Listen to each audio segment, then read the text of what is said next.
ഇന്ന് ദേശീയ ഓഹരി സൂചിക നിഫ്റ്റി ക്ലോസ് ചെയ്തിരിക്കുന്നത് 26,129.60 എന്ന നിലവാരത്തിലാണ്. ഇന്ന് ഹൈ വാല്യൂ കാണിച്ചിരിക്കുന്നത്, അതായത് നിഫ്റ്റിയുടെ ഏറ്റവും ഉയർന്ന വാല്യൂ വന്നിട്ടുള്ളത് 26,187.95 എന്ന നിലവാരമായിരുന്നു.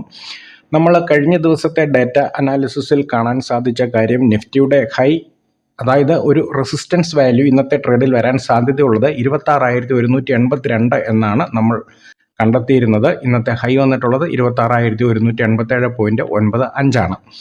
ഇന്ന് ലോ വാല്യൂ വന്നിട്ടുള്ളത് 25,969 ആണ്. നമ്മളുടെ രണ്ട് സപ്പോർട്ട് ലെവലുകളിൽ ഒന്ന് ബ്രേക്ക് ചെയ്തു, 25,996 ബ്രേക്ക് ചെയ്തിട്ടാണ് 25,969 വന്നിട്ടുള്ളത്. നമ്മുടെ രണ്ടാമത്തെ സപ്പോർട്ട് ലെവല് 25,919 ആയിരുന്നു. അവിടേക്ക് ഇന്ന് ട്രേഡ് നടന്നിട്ടില്ല, സ്പോട്ട് നിഫ്റ്റിയുടേത്.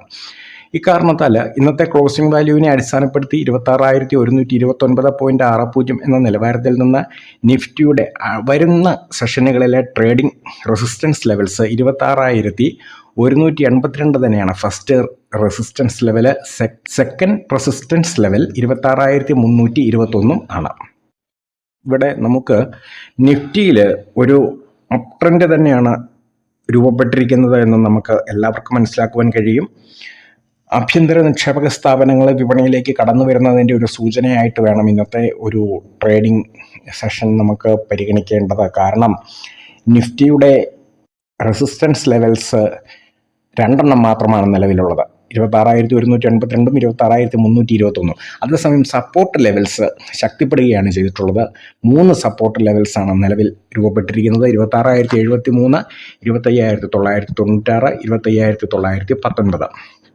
എന്താണേലും വരും ദിനങ്ങളിൽ ശുഭപ്രതീക്ഷകൾക്ക് വക നൽകുന്ന ഒന്ന് തന്നെയാണ് ഇന്നത്തെ നിഫ്റ്റിയുടെ ക്ലോസിംഗ് വാല്യൂ. കൂടുതലായിട്ട് നമ്മൾ നിഫ്റ്റിയെക്കുറിച്ച് പഠിക്കുകയാണ് എങ്കിൽ, ഇന്ത്യൻ ഇറക്കുമതികൾക്ക് അമേരിക്കയിൽ കൂടുതൽ ടാക്സുകൾ ചുമത്താൻ സാധ്യതയുണ്ട് എന്നുള്ള സാഹചര്യം ആശങ്കാജനകമാണ്. അത് അങ്ങനെയാണ് തുടരുന്നതെങ്കിലും വരുമാനം ഇവിടെ വർദ്ധിക്കുന്നതിനുള്ള സാഹചര്യം ഇന്ത്യയിൽ നിലവിൽ വളരെ കൂടുതലാണ്. അതായത് ശക്തമായ GDP വളർച്ച, ആഭ്യന്തര പണപ്പെരുപ്പം ലഘൂകരിക്കുന്നതിനുള്ള RBIയുടെയും സർക്കാരിൻ്റെയും ഇടപെടലുകൾ, അതുപോലെ തന്നെ വിപണിയിൽ ഒരു സമ്മിശ്ര പ്രതികരണമായാണ് കഴിഞ്ഞ മാസങ്ങളിലെല്ലാം നമുക്ക് കാണാൻ കഴിഞ്ഞത്.